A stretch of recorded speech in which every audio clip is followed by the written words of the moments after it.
Bharatiya Janata party को बहुत जोर से तमाचा मारने वाली है। जिस तरीके से भारतीय जनता पार्टी ने दिल्ली के लोगों को परेशान करने का काम किया है, दिल्ली को क्राइम कैपिटल बनाने का काम किया है, दिल्ली में भारतीय जनता पार्टी को जवाब देने के लिए दिल्ली की जनता तैयार बैठी है। तो दिल्ली की जनता अपनी पूरी तैयारी कर रही है भाजपा को जवाब देने के लिए। ये लड़ाई सीधे सीधे मोदी जी की ईडी और अरविंद केजरीवाल जी की ईमानदारी के बीच की है। एक तरफ मोदी जी जहां अपने मित्रों को रेवड़ी बांटने का काम कर रहे हैं, तो दूसरी तरफ अरविंद केजरीवाल आम जनता को रेवड़ी बांटने का काम कर रहे हैं। नमस्कार, आप देख रहे हैं लीडिंग भारत टीवी और मैं हूं आपके साथ आस्था तिवारी।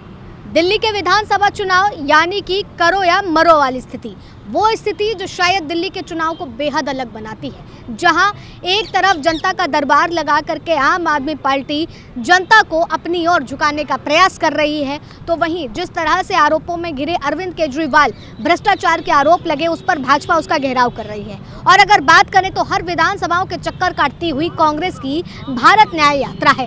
अब ऐसे में दिल्ली की जनता किस ओर जाती हुई दिखेगी, आम आदमी पार्टी किस तैयारी में जुट गई है और क्या कुछ दिल्ली का समीकरण कहता है, इसी पर ही बात करने के लिए हमारे साथ आम आदमी पार्टी के युवा कार्यकर्ता मौजूद हैं, जिनसे सीधे बात करेंगे। रवि जी, अगर हम तैयारियों की बात करें तो सबसे पहले हम उस तैयारी को जानना चाहेंगे कि किस तरह से आम आदमी पार्टी इस बार मैदान में उतरी है और जनता को किस तरह से लुभाने का प्रयास कर रही है। देखिए आस्था जी, सबसे पहले तो लोकतंत्र में जनता तैयारी करती है, कोई राजनीतिक दल तैयारी नहीं करती है। और जनता ने इस बार मन बनाया है कि जिस तरह से भारतीय जनता पार्टी ने दिल्ली के लोगों की वोटों की ताकत को घटाने का काम संसद में किया है, जिस तरीके से भारतीय जनता पार्टी ने दिल्ली के लोगों को परेशान करने का काम किया है, दिल्ली को क्राइम कैपिटल बनाने का काम किया है, दिल्ली के बस मार्शल्स को बेरोजगार करने का काम किया है, इन तमाम मुद्दों पर दिल्ली में भारतीय जनता पार्टी को जवाब देने के लिए दिल्ली की जनता तैयार बैठी है। और हमें पूरी उम्मीद है कि भारतीय जनता पार्टी की तानाशाही के खिलाफ, उनके अहंकार के खिलाफ, उनके कुशासन की नीतियों के खिलाफ दिल्ली की जनता वोट की चोट से उनको अपनी जवाब देगी। लेकिन आपको कहीं ये नहीं लग रहा है, क्योंकि मैंने आपसे पहला प्रश्न किया और इस प्रश्न में मैंने पूछा कि आपकी तैयारी कैसे चल रही है, लेकिन आप पूरी तरीके से भारतीय जनता पार्टी पर आक्रामक होते हुए दिखते हैं।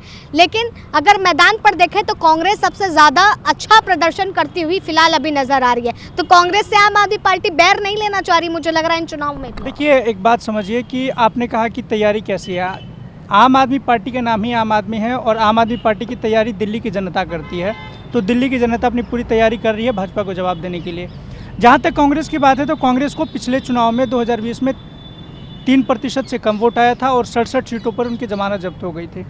तो दिल्ली की जनता के दिलों में कांग्रेस पार्टी के लिए कोई जगह नहीं है, कांग्रेस पार्टी को लोग गंभीरता से नहीं ले रहे हैं। ये लड़ाई सीधे सीधे मोदी जी की ईडी और अरविंद केजरीवाल जी की ईमानदारी के बीच की है। ये लड़ाई सीधे सीधे मोदी जी की सत्ता और अरविंद केजरीवाल जी के संघर्षों के बीच की है। ये लड़ाई मोदी जी के धनबल और अरविंद केजरीवाल जी के जनबल के बीच है। और हमें पूरी उम्मीद है कि इस लोकतंत्र में धनबल से ज़्यादा जनबल की महत्व होती है और जनबल जीतेगा। लेकिन जब हम दिल्ली के विधानसभाओं की बात करते हैं, इसी के साथ अगर हम हरियाणा विधानसभा चुनाव की बात करें, महाराष्ट्र विधानसभा चुनाव की बात करें, तो वहाँ पर योगी मैजिक चलते हुए दिखा।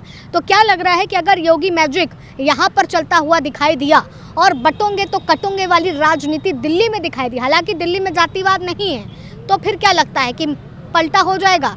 केजरीवाल जिस तरह से जनता दरबार की बात कर रहे हैं कि जनता चुनेगी।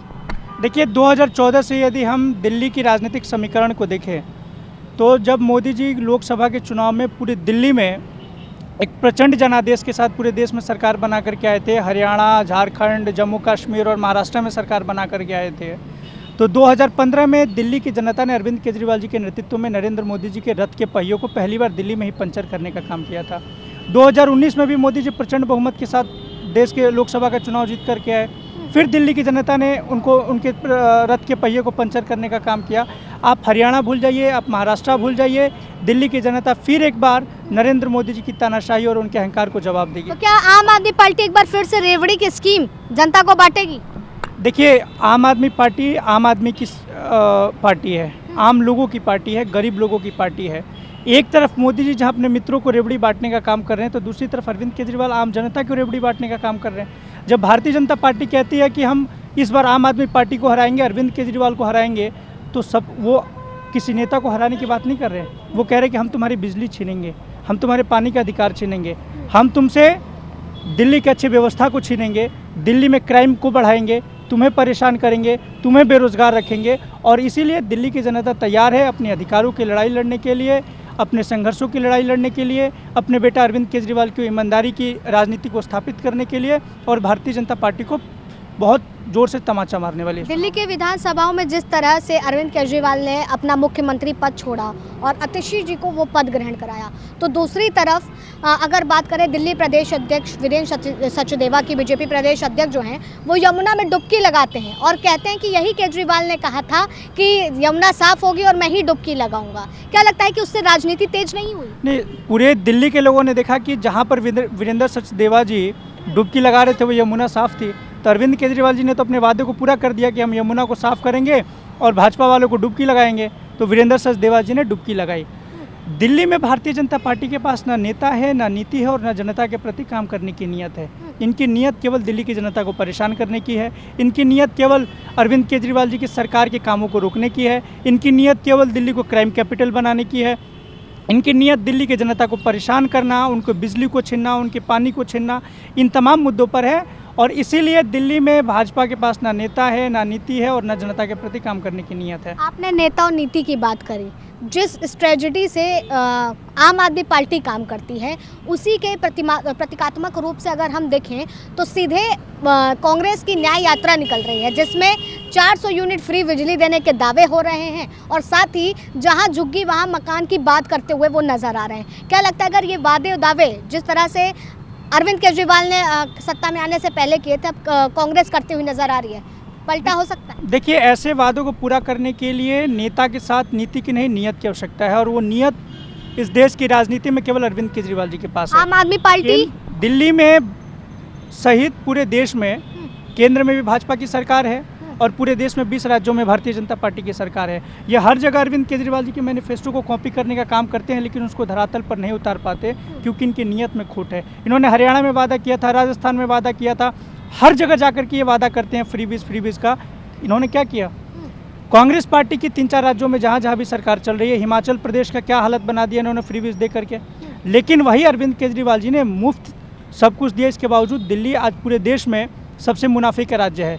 तो ये तो साफ साफ स्पष्ट है कि ऐसे काम करने के लिए अरविंद केजरीवाल जी जैसी नीयत चाहिए और वो नीयत इस देश की राजनीति में केवल एक व्यक्ति के पास है, वो व्यक्ति का नाम अरविंद केजरीवाल है। ये काम ना भाजपा कर सकती है, ये काम ना कांग्रेस कर सकती है।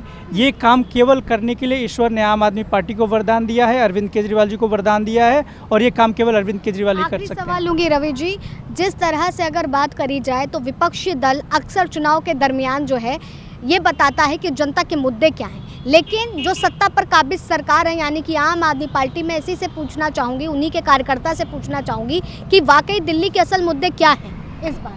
अरविंद केजरीवाल जी ने सच मायनों में दिल्ली के तमाम मुद्दों पर काम किया है। पूरे देश में सरकारें केवल 2-3 महीने काम करती है चुनाव के वक्त, लेकिन ये पहली सरकार है जो पूरे 5 साल काम करती है जनता के लिए, जनता के हितों के लिए। और पूरे देश में इकलौती सरकार है जो जनता के हर उस मूलभूत सुविधा को मुहैया कराने का काम किया जो जनता की नीड है, जो जनता की आवश्यकता है। तो दिल्ली में अरविंद केजरीवाल जी की सरकार ने अच्छी शिक्षा दी, दिल्ली में अरविंद केजरीवाल जी की सरकार ने मुफ्त शिक्षा दी, बेहतर शिक्षा दी, स्वास्थ्य सेवाओं को अच्छा किया, मोहल्ला क्लिनिक दिया, दिल्ली के लोगों को जो 6 रेवड़ियाँ दी, दिल्ली के लोगों ने देखा। मुफ्त महिलाओं के लिए तीर्थ यात्रा, बुजुर्गों के लिए मुफ्त तीर्थ यात्रा और महिलाओं के लिए बस की यात्रा। तो इन तमाम मुद्दों पर इस सरकार ने काम किया है और निश्चित तौर पर दिल्ली की जनता अपने बेटे अरविंद केजरीवाल जी के कालखंड से बहुत खुश है। निश्चित तौर पर दिल्ली में इस बार आम आदमी पार्टी के प्रचंड जनादेश के साथ सरकार बनने जा रही है।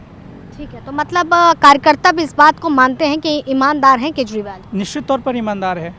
माननीय न्यायालय ने तो ईमानदारी का प्रमाण पत्र दे दिया पीएमएलए के केस में बेल दे करके। अब जनता के दरबार में अरविंद केजरीवाल जी हैं और जनता भी उनको बेल दे। तो ये बात कह रहा है ना कि बेल ही मिली है, आरोप तो अभी भी लगे। देखिए, विपक्षी का काम केवल बोलना है। पीएमएलए का सेक्शन 45 कहता है कि न्यायालय किसी व्यक्ति को तभी बेल देगा जब वो पूरी तरह से आश्वस्त हो जाए कि उस व्यक्ति के द्वारा किया गया कोई अपराध नहीं है अथवा वो व्यक्ति निर्दोष है। यदि इस कंडीशन पर अरविंद केजरीवाल जी को बेल मिली है तो ये तो हमारे लिए ईमानदारी की सबसे बड़ी प्रमाण पत्र है। पूरे देश में इकलौते नेता अरविंद केजरीवाल जी हैं जिन्होंने 2020 में कहा था कि यदि मैंने काम किया है तो मुझे वोट देना। दिल्ली की जनता ने 2020 में अरविंद केजरीवाल जी के कामों पर मुहर लगाने का काम किया। इस बार अरविंद केजरीवाल जी ने कहा कि यदि मैं ईमानदार हूं तो मुझे वोट देना। भारतीय जनता पार्टी के किसी नेता के अंदर ये कहने की हिम्मत नहीं है। तो आप आश्वस्त रहिए, दिल्ली की जनता अरविंद केजरीवाल जी की ईमानदारी पर भी मुहर लगाएगी और पहले भी दिल्ली की जनता ने अरविंद केजरीवाल जी के काम पर भी मुहर लगाया था। तो पूरे देश में इकलौते नेता होंगे ऐसे अरविंद केजरीवाल चुनावों के बाद जिनके काम पर भी जनता मुहर लगा रही है और जिनके ईमानदारी पर भी जनता मुहर लगा रही है। तो सुना आपने कि किस तरह से अरविंद केजरीवाल यानी कि आम आदमी पार्टी अपनी तैयारियों में जुट गई है, लेकिन ये तैयारी किस तरीके से एक बदलाव की रेखा खींचेंगी, क्योंकि जनता जनार्दन होती है। और जिस तरह से केजरीवाल का ये कहना है, यानी कि आम आदमी पार्टी के सुप्रीमो केजरीवाल, अरविंद केजरीवाल का ये बात कहना है कि जनता जो है, जनता पूरी तरीके से जानती है और जनता दरबार में ये बात साबित हो गई है कि जनता फिर से केजरीवाल को चुनने वाली है। लेकिन आपको क्या लगता है, कमेंट सेक्शन में ज़रूर बताइएगा। तब तक के लिए बने रहे लीजिंग भारत टीवी पर। वीडियो जर्नलिस्ट राज के साथ आस्था तिवारी।